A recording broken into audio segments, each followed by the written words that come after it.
Pues os pido que os vayáis sentando, porque como sabéis tenemos que cumplir horarios. Y bueno, llega el momento de la segunda conferencia, va a cargo de Juan José Sánchez Oro. Creo que todo el mundo que sigue un poquito el mundo del misterio lo conocéis.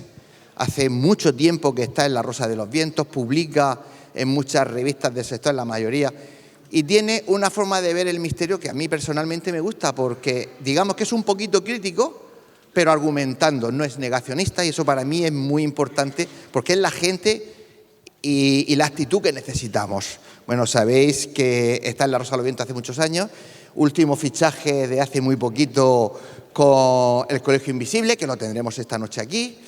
Y bueno, hoy vienes a hablarnos pues, de diferentes misterios del más allá alrededor del mundo, y sé que tú corres mucho. Sí, esa es la idea. Vamos a hacer un poco un viaje en el tiempo y en el espacio, sobre la idea del más allá. Si os parece bien, vamos a empezar un segundito antes. Ahí tenéis lo de la rifa, lo de los sorteos. Vamos a hacer esta tarde un sorteo. Al que no le toque y tenga las tiritas de los números, que no las tire, porque valdrá para los sorteos de mañana. Son cupos de 6 libros y que nos ha cedido Luciérnaga, ¿vale? Así que, sin más, os dejo con Juan José Sánchez Oro. Suerte.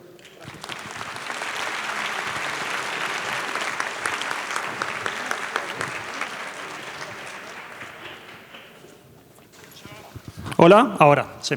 Hola, buenos días a todos. Muchísimas gracias por estar aquí. Muchísimas gracias a Antonio y a la organización de este evento. Me vais a permitir que, como veo que además este es un marco incomparable, nos vamos a hacer un selfie y así me llevo a todos vosotros de recuerdo, ¿vale? Si no os importa. Os voy a pedir que sonriáis. Los que están, por favor, que se sienten rápido, no os hagáis movidos. Entonces, a ver, poneros ahí, así. Va, 1, 2, 3, ¿vale? Voy a mirar a ver si estáis todos sonriendo. Bueno, alguno...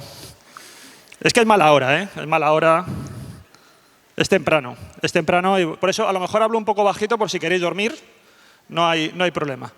Bueno, voy a hablar de un tema, dado que es un congreso sobre el más allá, que además está muy consolidado ya en el tiempo, que tiene, como veis, una respuesta fabulosa. Y eso es muy de agradecer, porque es muy difícil montar eventos que perduren. Y más con el cariño, con la autenticidad con la que se hace que siempre atienden a todos los ponentes y a todos los presentes de una manera maravillosa. Pues yo he querido, ya que es la primera vez que me han invitado, pues hablar justamente del más allá. Es un concepto que a mí me ha interesado mucho, casi desde siempre. Yo me dedico fundamentalmente al estudio de las creencias sobrenaturales a lo largo de la historia. Y lo que quiero hacer aquí es justamente compartir con vosotros una vuelta al mundo por el más allá. Vamos a hacer un recorrido por el espacio y por el tiempo sobre diferentes maneras de entender, de creer y de experimentar el más allá que yo me he encontrado a lo largo del mundo. Por tanto, es también un viaje muy personal. Son cuestiones que a mí me han llamado la atención y la idea es hacer este viaje desde Europa, pasando por África, nos vamos a ir luego a Asia, acabaremos en América. Y espero que, aunque haya cosas de determinadas culturas, de determinadas civilizaciones que os suenen, nos detengamos en determinados aspectos que os llamen bastante la atención y que seguramente desconozcáis de esas culturas. Vamos a empezar este viaje, pues aquí cerca. Nos vamos a detener en Mallorca.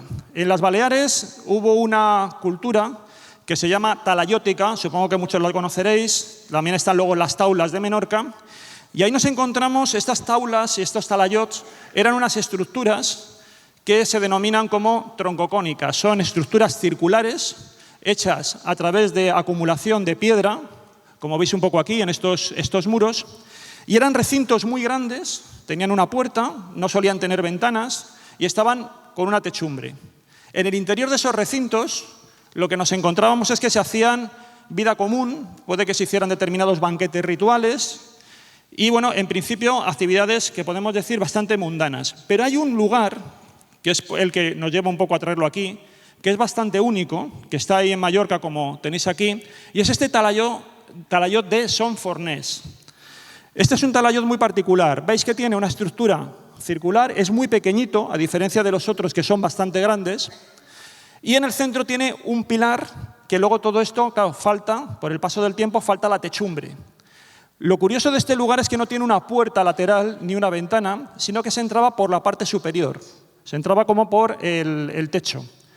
Quedan algunos restos, aquí lo veis un poco desde la parte, desde arriba, veis que tenía como esas escaleras por las que se accedía. ¿Y qué ocurría aquí dentro? Bueno, este es un lugar que queda en la más completa oscuridad. Mientras que los otros talayot sabemos, como digo, que se utilizaban para determinados banquetes, determinadas reuniones a lo mejor de las élites de la comunidad para tomar determinadas decisiones, una especie como, podríamos decir, como los ayuntamientos de las épocas y las salas de plenos de los ayuntamientos de la época, esto, sin embargo, es muy distinto. Este es un lugar muy recogido. Este es un lugar que pretende ser un portal, un umbral hacia algo. ¿Y por qué sabemos eso? Lo sabemos por lo que os digo. Es un lugar que busca la intimidad, busca la penumbra, busca crear el aislamiento sensorial. Por eso está techado, está cerrado y es diminuto. Y aquí se encontró esto, se encontraron estos vasos. Unos vasos totalmente distintos al resto de vasos que se encontraron en el resto del yacimiento, donde sí que hay esos talayots que os digo más grandes. Se sabe más o menos y recrea un poco qué es lo que podía ocurrir en el interior. Se reunían las personas y bebían de estos vasos. Cuando se analizó el fondo de los vasos, ahora hay unas técnicas magníficas en arqueología que son propias del CSI para obtener información, se descubrió que ahí había restos de plantas psicodélicas. Por lo tanto, aquí se tomaban algún tipo de líquido o de brebaje que lo que pretendía era generar estados alterados de conciencia. Entonces esto, como digo, ahora mismo es un lugar de esta naturaleza, un lugar único, no se ha encontrado otro igual y lo tenemos aquí al lado y es una idea también de experimentar, como os digo, de buscar el más allá en una época muy remota porque nos estamos hablando de en torno al 800, más o menos, antes de Cristo. Avanzamos, estamos de las Baleares, nos vamos a ir a Malta. Supongo que muchos, a lo mejor sí que habéis estado de viaje a Malta porque ahora es un reclamo turístico muy conocido. Pero en Malta hay un lugar absolutamente único. Malta también es una isla donde se desarrolló, en una época relativamente contemporánea a lo que hemos visto, una cultura megalítica.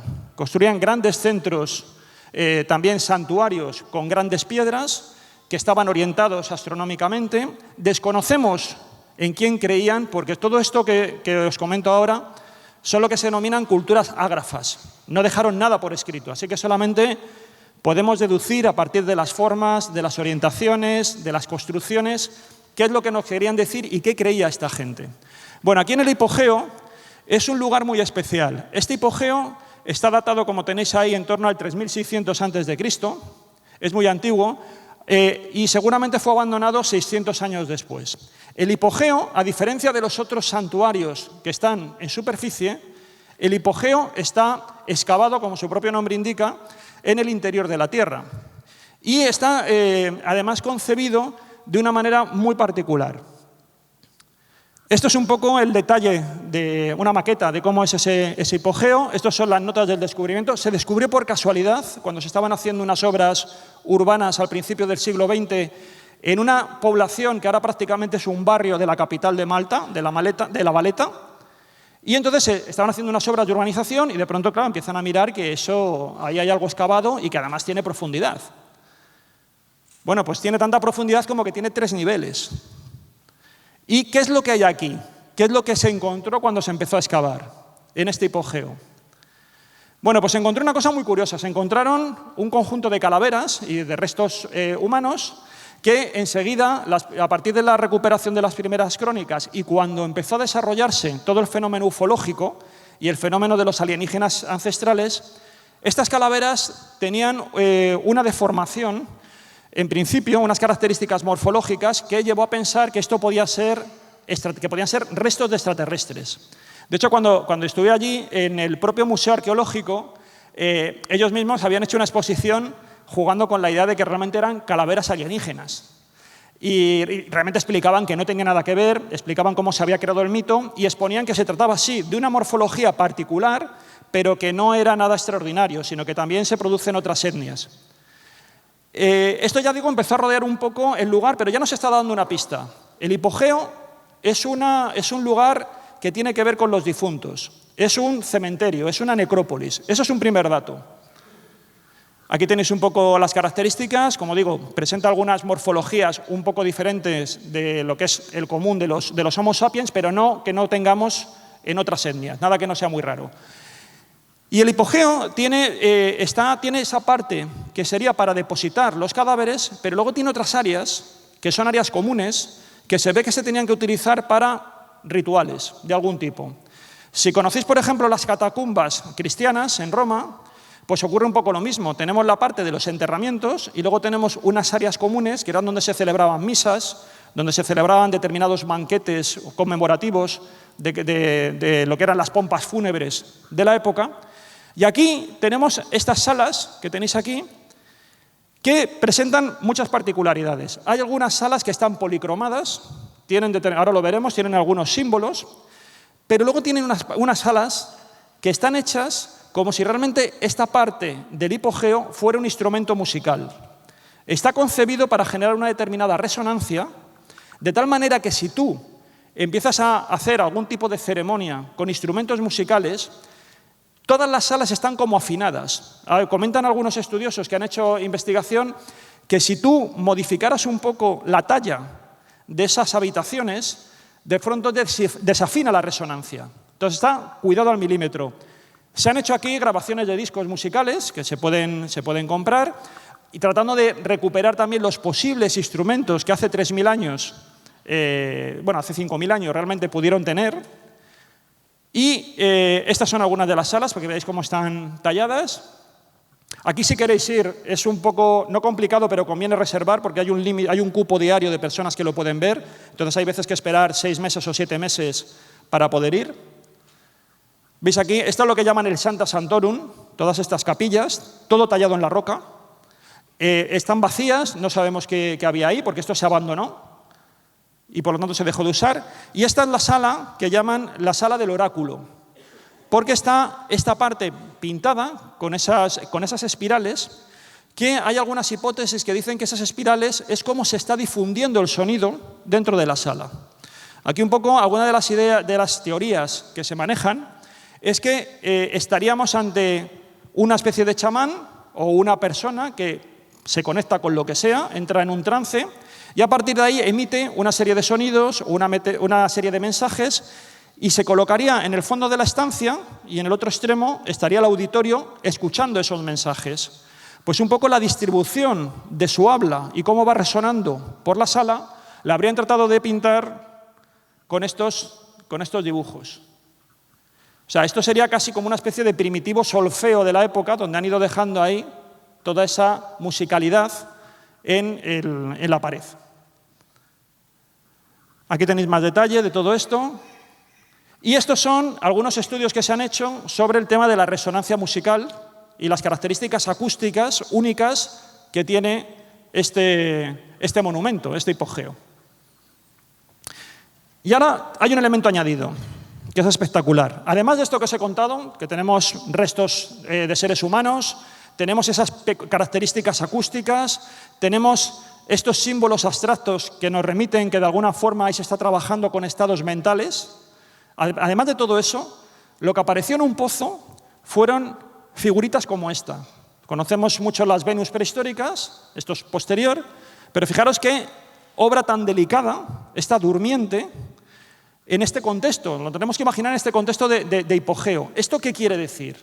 No solamente estaba esta, que es la más primorosa y casi es un icono de Malta, también tenemos estas otras, más deterioradas.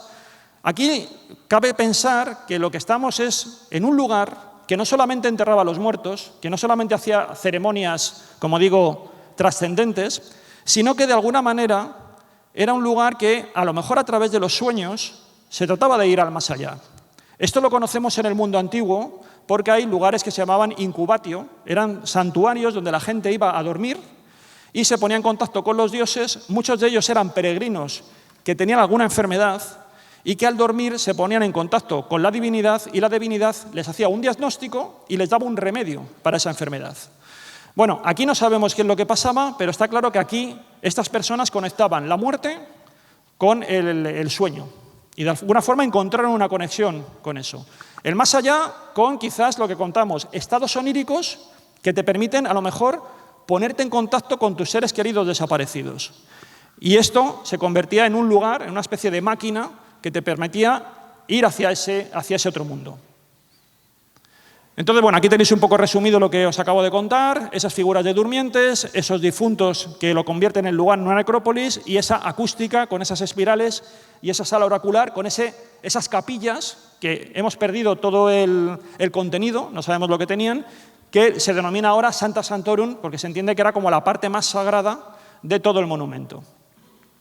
Y luego, bueno, como todos estos yacimientos arqueológicos, y lo veremos también más adelante, siguen teniendo nuevas vidas, tienen también su propio más allá, porque este es un hipogeo que murió hace muchos siglos. Pero, sin embargo, luego también vuelven a la vida.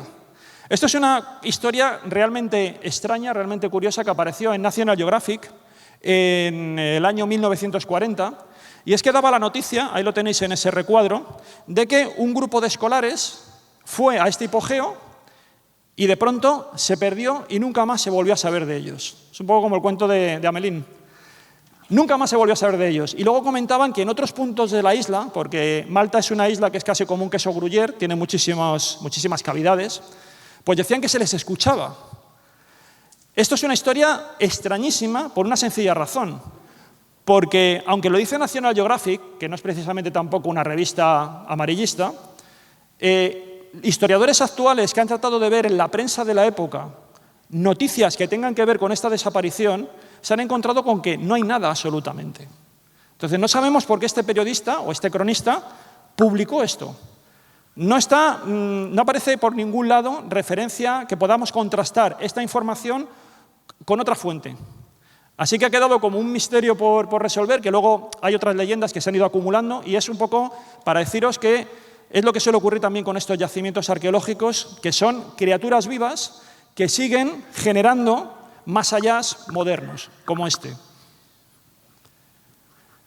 Este es un lugar, vamos ahora ya hacia Roma, que a lo mejor también conocéis. De Roma, pues ya sabéis, si vais a Roma, pues tenéis muchos elementos, el Vaticano, el Coliseo, bueno, mil cosas, ¿no? Pero hay un rincón muy particular, que es este que tenéis aquí, el Sacro Cuore del Sufragio. Es una iglesia, que además es muy despampanante, está al lado del Tíber, y aquí lo que os encontráis es muy despampanante porque está hecha con formas góticas. Es una iglesia neogótica, de finales del siglo XIX, pero claro, dentro de lo que es todo el estilo renacentista y el estilo clásico de Roma, es bastante chocante. Esto es lo que se denomina también popularmente el Museo de los Espíritus. Esto es una iglesia católica y es una recopilación de reliquias que han generado almas del purgatorio. Es decir, lo que tenemos aquí son restos de ánimas que estaban en el purgatorio y que vinieron a este mundo y dejaron su impronta de alguna manera en estos objetos. Esto se encargó de hacerlo el sacerdote del Sacro Cuore del Sufragio en un momento social muy importante, que es el momento en el que a la Iglesia le estaban dando por todos lados en el terreno de las creencias. Porque el siglo XIX es el auge de la ciencia, es el auge del positivismo, es el auge del materialismo, es el auge de va extendiéndose la idea de que realmente no existe el más allá, pero al mismo tiempo es la época en la que están surgiendo más allá alternativos que están teniendo mucho enganche entre la población, como por ejemplo el espiritismo, como por ejemplo la teosofía, también surgen en esa época. Entonces la Iglesia necesita reivindicarse y decir, a ver, también tenemos nuestro más allá y también ese más allá sobrenatural aparece y podemos tener pruebas de su existencia en este mundo. Porque el espiritismo te estaba metiendo a los espíritus en el interior de tu casa, alrededor de las mesas camillas. Y la Iglesia Católica, de alguna forma, tenía, como digo, que reivindicarse. Bueno, pues este sacerdote lo que hizo fue recopilar pruebas de la existencia del purgatorio, porque dentro del catolicismo, aunque teológicamente no está muy claro, sería relativamente factible que un alma del purgatorio pudiera manifestarse en este mundo. Un alma que ya está en el cielo, en principio no, salvo que lo conceda así la providencia divina, pero bueno, las almas del purgatorio, como es un estado intermedio, podrían manifestarse. Entonces, este sacerdote lo que hizo fue ir por diferentes lugares e ir recuperando estas improntas de aparecidos que interactuaban con objetos y dejaban esa huella en esos objetos. Entonces, suelen ser objetos o manifestaciones de aparecidos en entornos religiosos. La mayoría de ellos son monjes, sacerdotes que murieron, fueron al purgatorio y se aparecen a otros religiosos de ese mismo santuario, de ese mismo monasterio, y que normalmente dejan este tipo de huella, como veis aquí. Entonces, un lugar muy curioso que nos habla de ese más allá católico, pero que es cristiano, pero admite el purgatorio, cosa que no todos los cristianos, todos los cristianismos admiten. Egipto. Nos vamos a Egipto. Bueno, de Egipto todos conocéis las pirámides, que es las mastabas, los templos, pero hay una particularidad dentro de Egipto, que también nos habla un poco de ese más allá, que son estas casas de alma. Esto es más difícil a lo mejor es menos conocido. Estas fotos son del Museo Arqueológico del Cairo.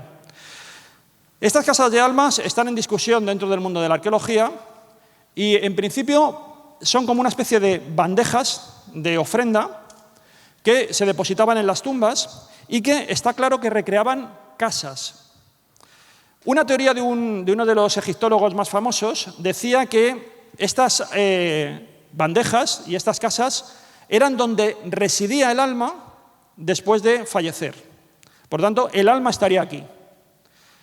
Sería casi como una especie pues eso, de lugar donde estaría como medio encantado y ahí estaría el alma de ese difunto.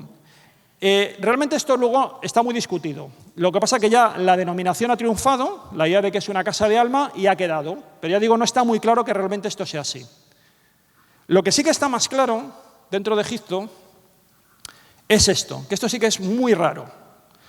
Son estas cartas a los muertos. Las cartas a los muertos son un objeto muy difícil de encontrar. Este lo vi en el Museo de Boston. Cartas a los muertos son, dentro de lo que son las tumbas, existía la posibilidad de que tú escribieras una carta en papiro, por eso se han conservado muy pocas. Es un material que, claro, con el paso del tiempo desaparece, donde tú te pones en contacto con el ser querido difunto y le pides algo, que haga algo por ti, que interceda por algo en el mundo de los vivos.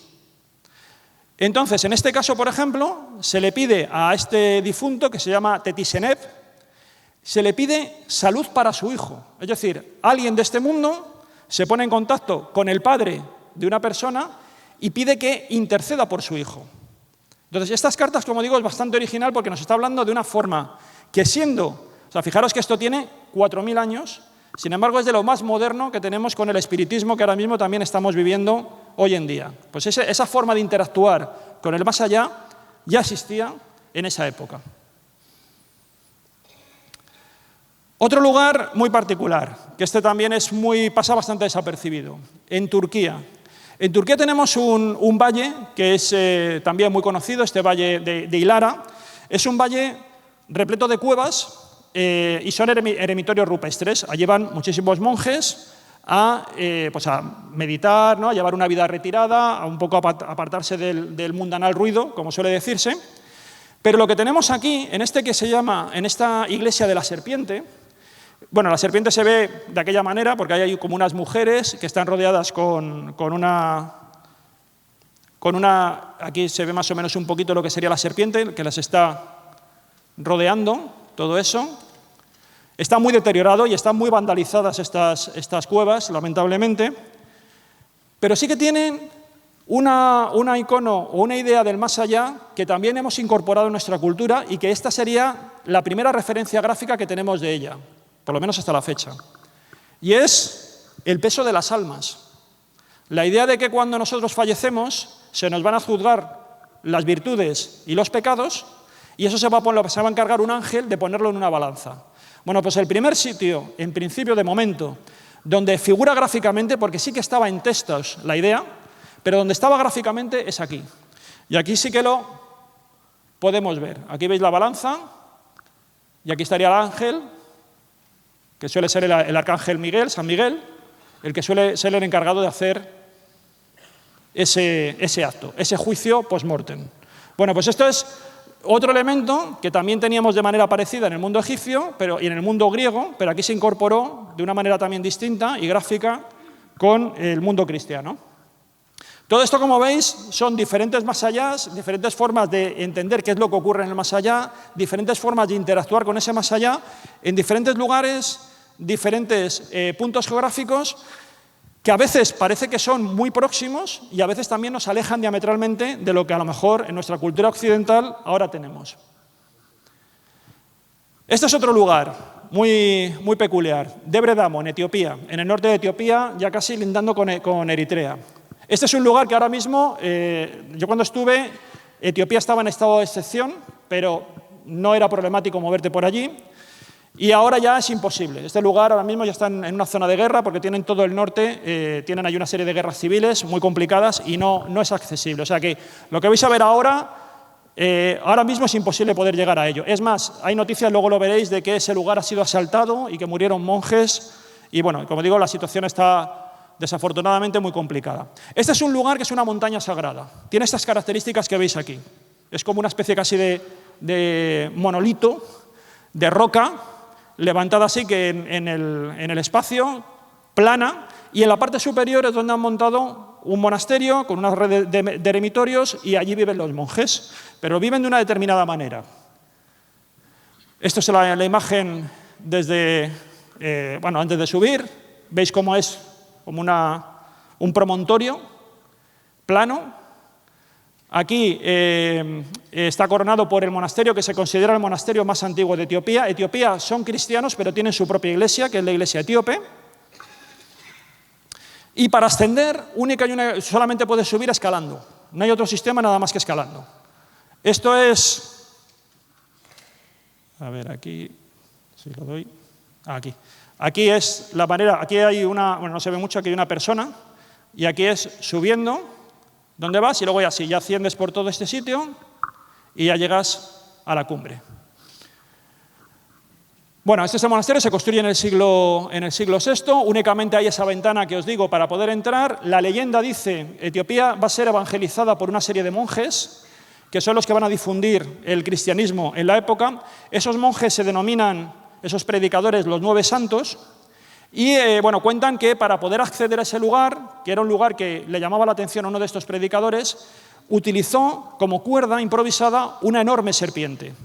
Entonces, para evitar que esa serpiente le atacara, la providencia lo que hizo fue colocar a un ángel, creo que lo tengo aquí, esto es otro de esos grabados. Es un ángel que lo protegiera y que estaba con la espada, blandiendo la espada, por si acaso intentaba atacar la serpiente al monje, pues de alguna manera protegerlo, ¿no? Entonces, a partir de esto, de este mito o de esta leyenda popular de cómo se funda el monasterio, lo que nos encontramos es que utilizan una cuerda que recuerda a la piel de una serpiente. Es esta de aquí. Está trenzada de la misma manera, que la piel de una serpiente. Y luego, esto es lo que utilizan ellos, que ellos saben escalar. Cuando vamos ahí nosotros, los occidentales, te ponen esto, que este es el arnés, que está hecho con cuero. Esto es lo que te colocan, porque nos ven que evidentemente somos bastante patosos y entonces te plantan esto. Ellos suben así, sin ningún problema. Aquí veis la altura, veis la cuerda, y ahí, a esa ventana, es a la que hay que acceder. Suben con sandalias, muchos suben descalzo, van ahí, como por ejemplo, esto llevará seguramente ahí, estos son monjes y seguramente lleven algún libro de salmos, alguna Biblia, que son bastante, ahora veréis algunas, son bastante grandes, y veis los chavales cómo suben a pulso sin ningún problema y cómo entran por esa ventana, por la ventana de aquí, pero veis que van descalzos y de hecho es mejor, yo luego me comprobé que hubiera sido mejor subir descalzo que con botas porque te va resbalando. Y así, porque hay una serie de oquedades donde tú vas metiendo el pie. Entonces, veis que van súper tranquilos y este soy yo haciendo lo que puedo. Entonces voy con el arnés del decaldón, el decaldón de hacendado, que lo tienen así un poco hecho, y este hombre muy preocupado porque dice, aquí voy a tener que poner luego una raya de una pérdida más, una baja. Entonces, ¿qué es lo que hay arriba? Bueno, aquí tenéis un poco la historia, que bueno, no, tampoco es así. Lo importante, este es el monasterio central, que es muy pequeñito, luego hay otra serie de edificios, y está hecho de una manera, está hecho con madera, yo como digo, es el más antiguo, y seguramente este tipo de monasterios fue el que creó toda una pauta artística en Etiopía. De Etiopía es muy conocido, muchos conoceréis, que ellos dicen que tienen el Arca de la Alianza, ¿no? Porque, claro, ellos hablan también de que la reina de Saba pues, fue a Jerusalén y bueno, pues, consiguieron traerse a través de un hijo, consiguieron traerse el Arca de la Alianza, ¿no? Y ellos defienden, y de hecho tú puedes ir a Axum y allí hay un santuario sagrado con un guardián del Arca y ahí en principio ellos tienen esa Arca de la Alianza. Pero además de eso también tiene una arquitectura muy particular que está inspirada en este edificio. ¿Veis un poco? Como digo, está hecho así de madera, este es el interior. Ahora os comentaré. Y hay esto que está hecho de madera, que sería como el lugar más sagrado, porque todos los edificios, todos los templos, tienen un área como si fuera también el Sancta Sanctorum, que es como si estuviera ahí representada el Arca de la Alianza. O sea, como cada uno tiene una especie de, simbólicamente, su especie de Arca de la Alianza dentro de cada uno de los santuarios.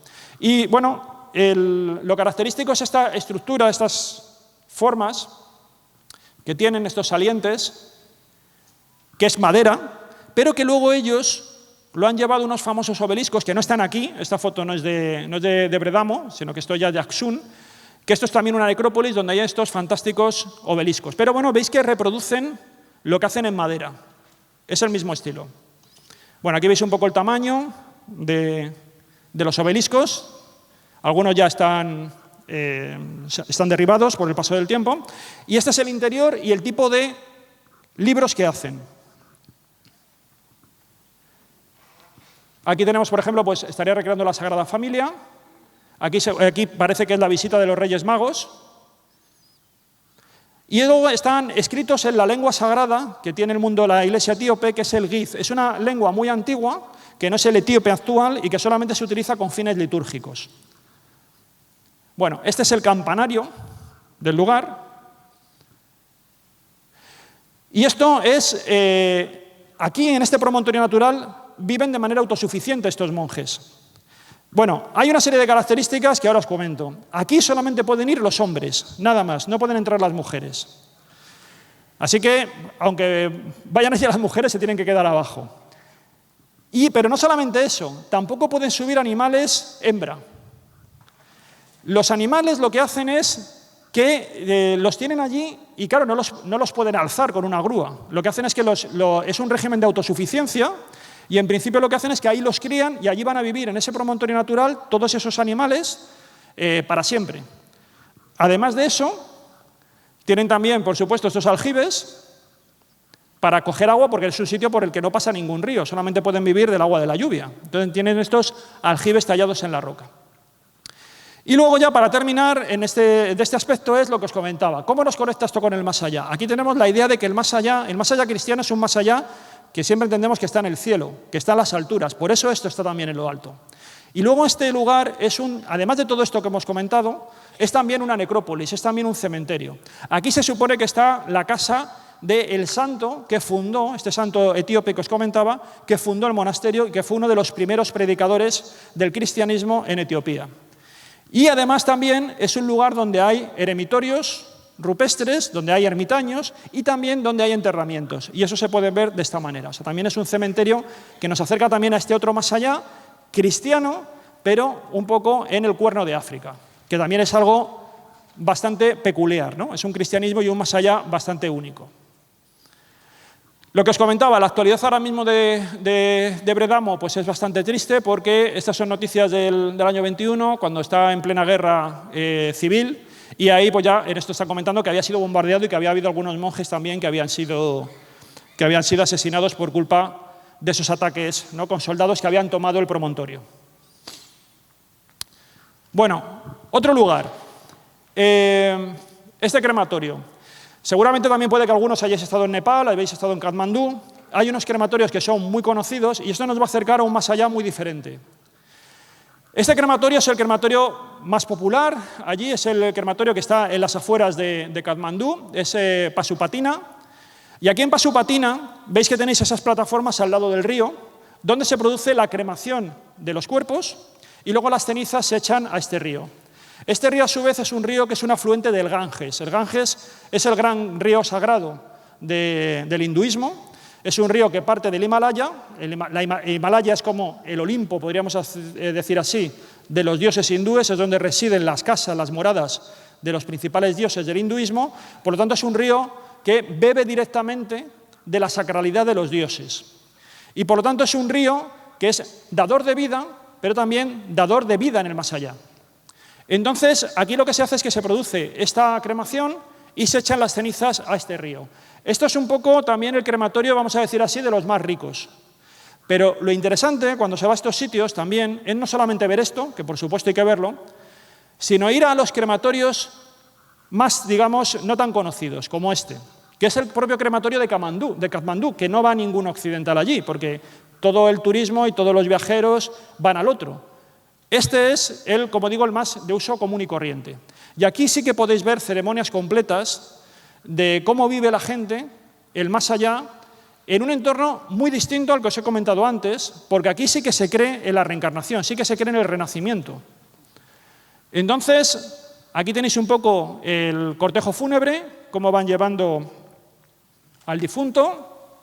Suelen ir, sobre todo los que llevan el cuerpo, van descalzos, van recitando una serie de mantras para proteger al difunto, de que en ese momento no llegue también ninguna especie de ser o entidad maligna. Y se van acercando a la zona donde va a ser incinerado. Lo que se hace es que se lo coloca en la pira funeraria. Es esta que tenéis aquí. Suele haber algún ritual donde los parientes lo que hacen es que tienen que ir dando determinadas vueltas con el cadáver alrededor de la pira funeraria, que eso suele ser también muy habitual en todo lo que es el concepto de procesión dentro del hinduismo. Y también se le va dejando ofrendas al difunto sobre el cuerpo. Esta es la cara del difunto, está aquí, y esto ya es el cuerpo, ahí estarían los pies. Y todos los familiares van pasando alrededor y van depositando dinero. Antes también han depositado determinadas guirnaldas. Y aquí ya estaría el paso en el que han retirado todas esas ofrendas que le han dado y ya se va colocando paja porque se va a proceder a prenderlo fuego. Y aquí ya lo tenéis. Esto se deja durante un montón de horas, evidentemente hasta que todo se haga cenizas. Depende del dinero que tengas, puedes conseguir una incineración completa o no. También aquí es un poco, ahora comentaré eso, qué consecuencias puede tener. También puedes elegir mejor madera o peor madera, y porque todo eso, ya digo, tiene un coste.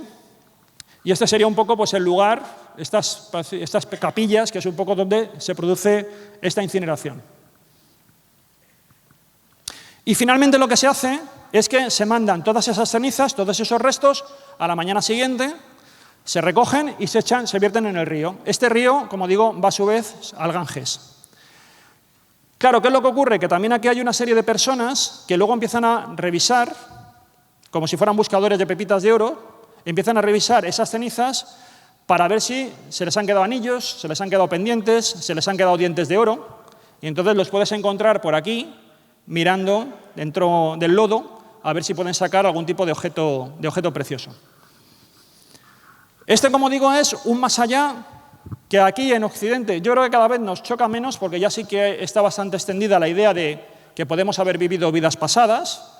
No está algo tan raro el pensar en renacimientos, hay ya toda una espiritualidad que entiende eso, pero esa creencia es una creencia relativamente moderna, es una creencia, esto del renacimiento, que en el mundo occidental se va a incorporar a partir del siglo XIX, cuando empezamos a abrirnos al mundo oriental, cuando los grandes imperios coloniales occidentales se abren y empiezan a conocer China, empiezan a conocer Japón, empiezan a conocer India, y en ese momento traen todo ese tipo de ideas.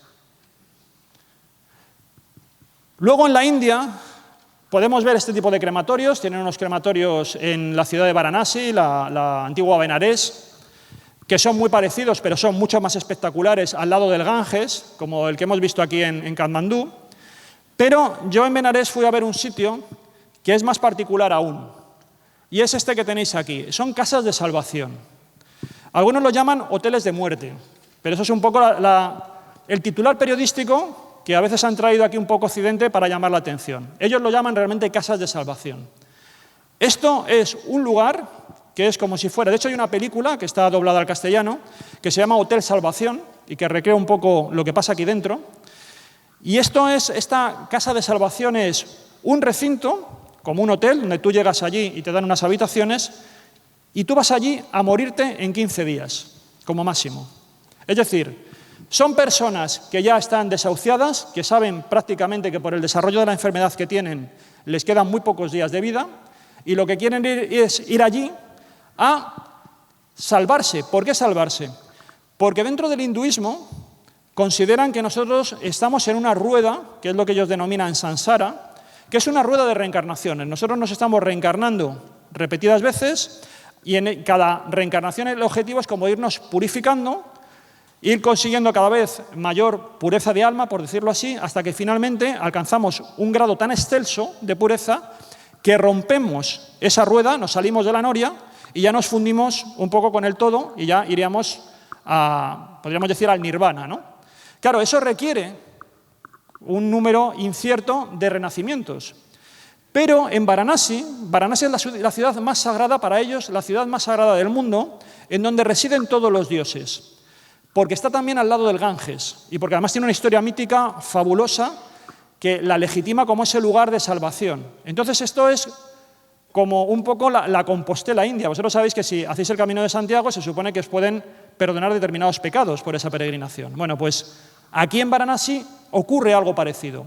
Si tú vas a Varanasi y mueres en Varanasi, puedes tener la salvación inmediata. Pero te tienes que preparar también un poco espiritualmente para ello. Entonces, la gente que va a este hotel, a estas casas de salvación, entra justamente para obtener eso. Y son, lo que ellos denominan esa salvación, la denominan moksha. Bueno, pues el interior de esta casa, que es una casa, realmente es una fundación, esto lo compraron unos potentados, es una casa de principios del siglo XX, en los años 40, si no recuerdo mal, lo compra una familia bastante pudiente y entonces lo que hace es ofrecer este servicio para que la gente que quiere ir a morir desde cualquier punto de la India pueda hacerlo. ¿Qué es lo que va a encontrar aquí este moribundo? Lo que va a encontrar aquí es que no tiene que pagar prácticamente nada, tiene que pagar 20 rupias al día, que al cambio serían como 25 céntimos de euro, más o menos. Aquí no vas a tener asistencia médica. Si tú tienes un cáncer, si tú tienes una enfermedad terminal, no te van a dar ningún tipo de paliativo médico de los que estamos acostumbrados. Solamente te dejan estar aquí con algún pariente que te asista y tú pagas esos 20 euros, digamos, por la electricidad que tiene esta casa. Yo estuve entrevistando aquí al sacerdote porque, claro, esto realmente es una especie de monasterio, es un santuario. Y le estuve preguntando cuál era su labor. Y él decía que él lo único que hacía era aliviar espiritualmente a estos enfermos. Él no era un médico, no era su misión. Ya luego estaría Shiva, que es el que les va a salvar. Entonces, lo único que hacían es que les daban les daba de vez en cuando, bueno, constantemente, tú entrabas en el hotel y lo que estabas escuchando es canciones, un hilo musical, que son textos del Ramayana y del Mahabharata, ¿no? Que son textos sagrados del hinduismo. Entonces, continuamente con esa música es como si tú entras en una iglesia y escuchas canto gregoriano, pues más o menos el equivalente. Y en esa atmósfera es donde tú estás pasando tus últimos días en auténtica agonía, porque claro, ahí vi casos de personas muy deterioradas. No estaba muy vacío el centro, pero sí que pudimos ver algunas de las salas, algunas de esas habitaciones que son así. Estas son las camas. Sobre estas camas se coloca directamente una manta, una sábana, y ya está. No tiene mayor accesorio estas habitaciones. Entonces, como os digo, esta es la manera que ellos tienen de conseguir acceder a ese más allá, a romper esa rueda de renacimientos por esta vía un poco rápida y donde pasan esos últimos días. Si cuando llegan esos 15 días tú no te has muerto, en principio te echan. Salvo que vean que realmente ya estás muy mal y te queden muy poquitos días. Pero si ven que es una enfermedad que no es tan terminal como tú creías, te pueden perfectamente mandar a casa o renuevas, si hay plaza, renuevas otra vez, ¿no? Haces otra vez el check-in en el Hotel Salvación. Y luego, otro más allá que me he encontrado bastante distinto, este es muy, muy curioso, porque estamos también dentro del entorno asiático. Esto es en Camboya. En Camboya, esto costó encontrarlo porque hay un templo muy único de los caodaístas, que ahora os comentaré quiénes son estos. Este templo de Cao Dai está en la capital de Camboya, en Phnom Penh, y está en un callejón realmente metido, que costó mucho el localizarlo, y además es un templo único, no hay otro de este tipo de caodaístas en Camboya. En cambio, en Vietnam sí que tienen esto, que parece más un Vaticano, y ahí los caodaístas sí que ya son miles de personas. Esto es un templo que está en las afueras de, bueno, ahí en Tay Ninh, y veis que es una cosa un poco rara. Porque a primera vista dices, vale, esto es exótico, aquí tiene unos elementos bastante exóticos, ¿no? Por todos estos adornos un tanto sobrecargados. Aquí es un decorador que se le fue la mano o tuvo una mala noche y bueno, estaba así como inspirado, pero también nos recuerda una iglesia. Tiene hechuras de iglesia, claramente. Entonces, ¿esto qué es? Bueno, esto es una religión, este es el interior, aquí es viendo una ceremonia, ¿veis? Como digo, es, bueno, pues entra muy bien, ¿no? Porque es muy sensorial todo, con esos colores tan vistosos, con esos elementos que parece también casi un restaurante chino.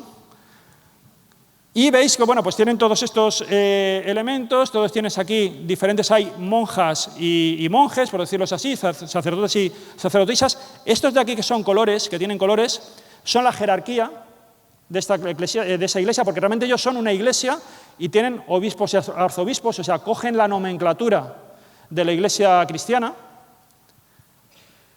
Y aquí tenemos el interior y tenemos el altar central. Fijaros la divinidad que se muestra como si fuera un ojo, el ojo que todo lo ve, y tiene además ese elemento de que es como todo el orbe mundial, todo el cosmos, está reproducido aquí. Bueno, vamos a detenernos en esto que estaba en el techo de este lugar, que como digo es una especie como del Vaticano de los caodaístas. El caodaísmo es una religión que ha resistido todo lo que podía resistir, porque esto está en Vietnam. Vietnam, como sabéis, aunque no lo sepamos mucho, pero por las películas sabemos que domina un régimen comunista, que en principio es materialista, ¿no? No cree, en principio el marxismo no cree en las religiones, las puede tolerar más o menos, pero en principio no lo cree. En cambio, los caodaístas han conseguido mantenerse dentro del mundo vietnamita, no sin dificultad en determinados periodos, ahora están ya mucho más tolerados, pero lo pasaron bastante mal. Y fijaros qué curioso, estamos en Vietnam. Esto que tenéis aquí son los instrumentos que los caodaístas usan para comunicarse con el más allá. Y bueno, pues tenemos algunas cosas que no podemos a lo mejor tener muy claras, pero sí que tenemos algunas que sí que vais a poder reconocer. Por ejemplo, ellos dicen que te puedes comunicar con el más allá porque oigas voces del más allá. Entonces tienen pues una oreja, bien, hasta ahí bastante bien. Pero esto que tenéis aquí, esto es una ouija. Y esto que tenéis aquí es una mesa camilla de espiritismo. Y esto que tenéis aquí son las pizarras espíritas que también utilizaban los espiritistas de finales del siglo XIX y principios del XX. Esto es una religión que va a surgir cuando Camboya es colonia francesa. Bueno, Camboya, Vietnam, pertenece a Francia. Y van a venir determinados espiritistas franceses aquí a Vietnam y van a difundir el espiritismo que se hacía en Francia, el espiritismo de Allan Kardec, que es el gran líder del espiritismo moderno francés y el que va a generar la doctrina espiritista. Bueno, pues va a haber una persona de Vietnam que va a ser un medium, se va a poner en contacto con una deidad y le dice que funde una nueva religión, que es la religión verdadera y que además tiene que integrar todas las religiones que conocen. Por eso, lo que habéis visto ahí es una mezcla entre iglesia cristiana y templo oriental, porque ellos también van a reconocer el budismo, van a reconocer el taoísmo y está todo dentro de ese mismo credo. Tienen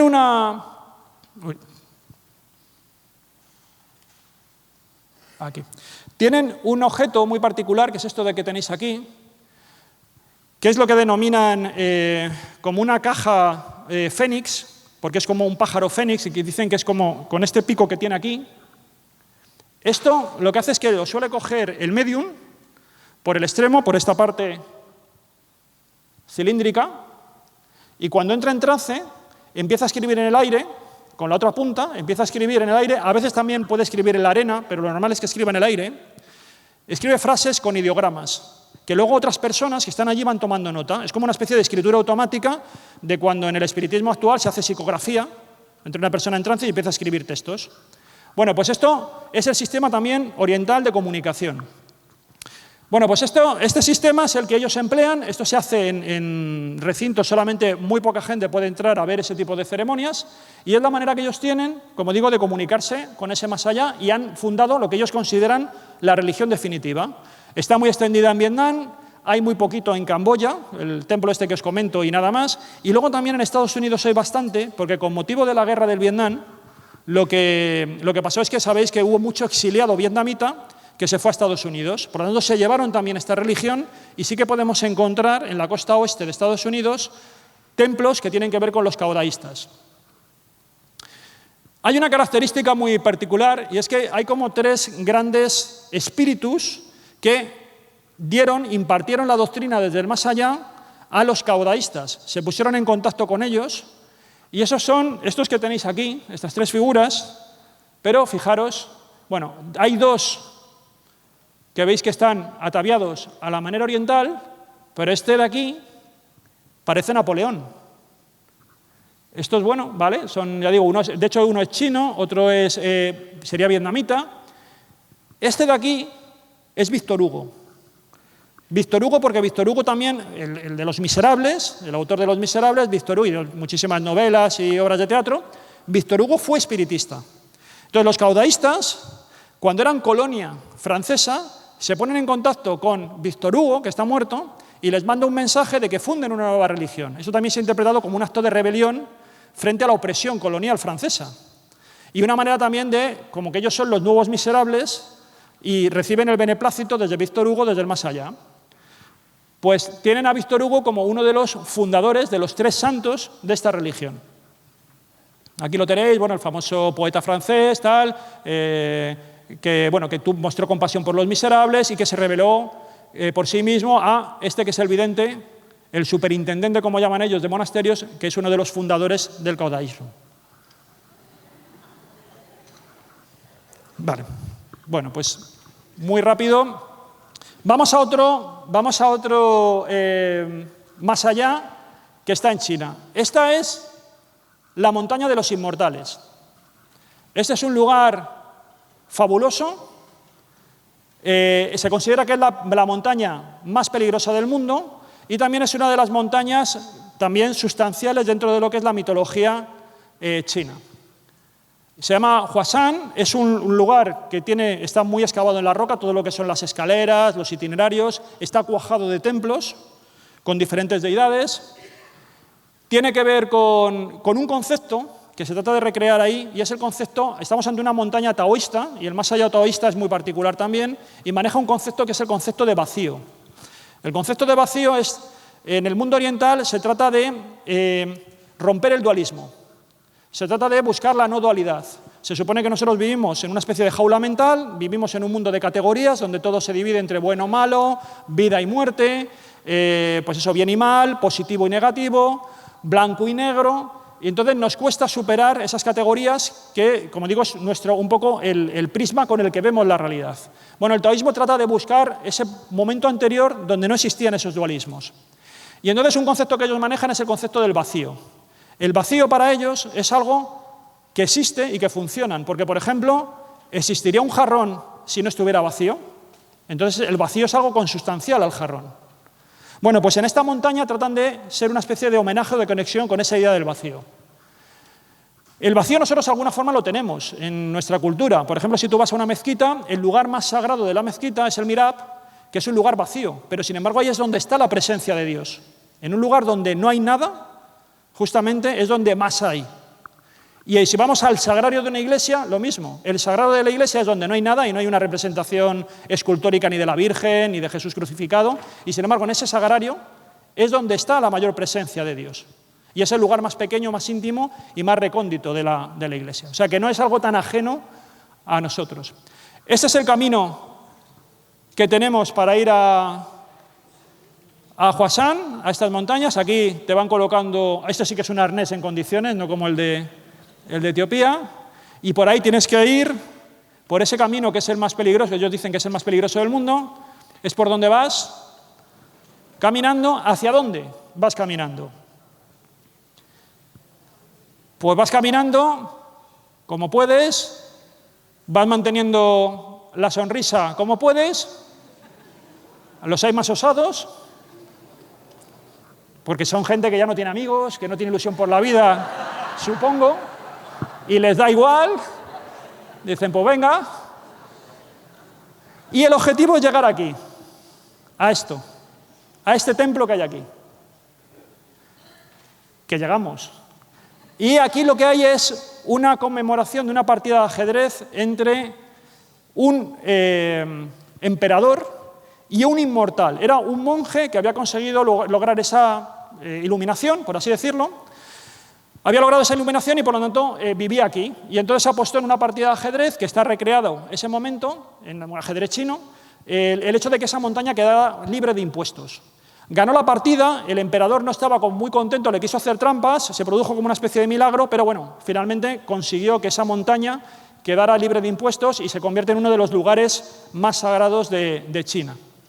Y es la montaña de los inmortales, como se la denomina hoy en día, porque se supone que los inmortales, los monjes taoístas que han logrado esa ruptura, ¿no?, del determinismo de la vida, han vencido a la muerte, pues están ahí. Bueno, y ahora, a ver, voy a ir muy rápido, ¿no?, porque me queda nada. Y había dos cositas. Bueno, muy rápido. Bueno, esto es otra montaña en Japón, y aquí nos movemos con el sintoísmo, otro más allá. Esto es una montaña donde aquí hay gente que venía a momificarse en vida. Y esto voy a ir muy rápido. Es la montaña mágica la que de alguna forma logra la metamorfosis también de romper la rueda de renacimientos y también conseguir el más allá. Es una montaña que realmente son varias montañas donde se hace un itinerario de peregrinación, donde vas pasando por el presente, el pasado y el futuro de la vida. Bueno, aquí puedes ir con una indumentaria determinada. Todo está muy simbolizado. Este es el camino. Por todo el itinerario está lleno de templos que hay divinidades locales, la divinidad de un río, la divinidad de unas montañas, la divinidad de la fortuna, etc. Es un lugar donde puede haber nieves perpetuas. Llegas a este lugar que es donde está el tori japonés. El tori es la puerta que separa lo profano de lo sagrado. Y cuando llegas a la cumbre te dan estos papelitos que son como si fueran monigotes de los santos inocentes, donde tú te los restriegas por el cuerpo y digamos que tus impurezas espirituales las transmites a ese papelito y los tiras a un arroyo que se las lleva. Cuando ya te has purificado de esa manera, entras en el lugar más sagrado de la cumbre, que es este, donde hay una especie como de geyser. Esto de aquí es como una especie de geyser de agua caliente, que realmente parece como la médula de la montaña. Entonces, ¿qué es lo que fueron aquí a hacer los monjes hace mucho tiempo? Y voy muy rápido con esto. ¿Qué es lo que fueron a hacer? Un proceso de transformación corporal que, como digo, les permitiera romper la rueda de nacimientos y obtener la iluminación en vida. Es una mezcla de budismo y de sintoísmo y también de chamanismo. Aquí se mezclan varias cosas. La prueba consiste en la siguiente. Tienen que superar 3 periodos consecutivos de 3.000 días cada uno. No, perdón, de 1.000 días cada uno, me parece que eran, en condiciones de vida cada vez más estrictas. Los primeros 1.000 días, el monje elimina la dieta básica habitual, es decir, esto imaginaos que es como una operación bikini, pero a lo bestia. Tú renuncias a la ingesta de cereales, de fruta, de carne y pescado, y entonces, claro, tú vas a ir perdiendo, solamente comes nueces y frutos secos. Pierdes toda la grasa, pierdes todo lo que es ese tipo de fibra y te quedas solamente en huesos y tendones prácticamente. Esto es un poco los frutos secos que tienes que comer. Bueno, esto es un poco el sentido simbólico. Bueno, luego los siguientes 1.000 días, ¿qué es lo que haces? Los siguientes 1.000 días cada vez es más estricto. Ahora ya este periodo se llama Moktujiki Hyo, que significa directamente comer árboles o madera. O sea, esto es, para entendernos, la dieta palo seco, esto es. Porque te vas a dedicar realmente a comer plantas, hojas y cortezas de árboles. Y eso sí, puedes comer, claro, como esto es muy seco, puedes tomarte una infusión. Esa infusión es una infusión de una planta de la que se saca un aceite que se utiliza para lacar muebles. Entonces, todo lo que estamos haciendo aquí realmente es envenenar el cuerpo. Lo estamos emponzoñando para impedir que los patógenos que llevan a la corrupción del cuerpo, por eso digo que es una momificación en vida, es un embalsamamiento en vida, pues te puedan vencer, ¿no? El resultado, bueno, esto sería el Mercadona de allí, esto es lo que puedes comer. Y en la última fase, acabo ya, en la última fase de este más allá, es estos últimos 1000 días te meten en este nicho que tienes aquí, en este sarcófago, te ponen este tubo de bambú para que puedas respirar y te cierras ahí con una campana, con un rosario y vas recitando tus mantras hasta que finalmente ya falleces. Aquí tenéis, bueno, la campana, aquí tenéis unas reliquias de uno de estos monjes. Bueno, ¿cuál es el resultado de todo esto? Como además estamos en el periodo olímpico, cuando tú terminas esta prueba y ya han pasado sus últimos 1000 días, se abre ese sarcófago y se mira a ver cómo está el cuerpo. Si el cuerpo está corrupto, no has conseguido el objetivo, medalla de plata. Por lo tanto, te van a hacer un entierro solemne, pero no has conseguido la iluminación. Si has conseguido que tu cuerpo esté incorrupto, te van a barnizar y te colocan, ya paso muy rápido para que veáis las fotos, te colocan de esta manera. Y se te venera, porque esta persona no ha muerto, está durmiendo. Está entre dos mundos, está meditando. Está viva, ha conseguido romper la dualidad. No está ni vivo ni muerto, ha vencido los dos extremos. Y volverá un poco a su ser cuando vuelva a Buda. Miles de años. Bueno, aquí tenéis diferentes pruebas. Se le cambia la vestimenta, los tejidos se convierten en reliquias. Y ya finalizo. Bueno, solamente esto. Bueno, y ya lo voy a dejar aquí porque si no, no llego. Entonces, esto sería otra experiencia. Entonces, esto es un viaje por el más allá y aquí nos quedaríamos en América, que es lo que me ha faltado por ver. ¿Qué sería el más allá? Como veis, había una frase de Eluard que decía, hay otros mundos pero están en este. Realmente luego hay otros más allá pero están aquí. Tenemos muchísimos más allá y para mí el más allá es un producto cultural que, como veis, ha ido cambiando mucho en el espacio y en el tiempo y que seguramente el más allá que tengamos seguramente no sea ninguno de estos. Será otra cosa muy distinta. Y está cambiando ahora mismo. Con el tema de las ECMs estamos cambiando también la idea del más allá.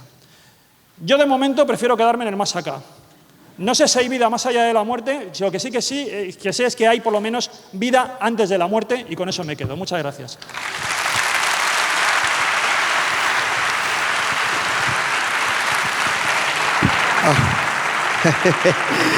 Para ser la primera vez que viene, como me torea. Te has pasado 5 minutos. Bueno, ya os dije que hoy os iba a gustar. Mira, esto es porque como también sé que mañana salís corriendo, también lleva el osito de la ambulancia del deseo, que me han dicho que las de antes se lo han llevado todo y que iban a intentar conseguir alguno más. A ver si hacéis lo mismo con las tiras de la rifa de los sorteos y todas esas cosas. Como Juanjo se ha comido casi... Era del más allá, me iba más allá del tiempo. Ya te he visto ya. Como se ha comido casi 5 minutos, vamos a seguir. Es decir, que a y media empezamos, tenéis 11 o 12 minutos, pues si tenéis que ir al baño, tenéis que fumar algún pitillo, lo que sea. Nos vemos ahora mismo. Hasta ahora.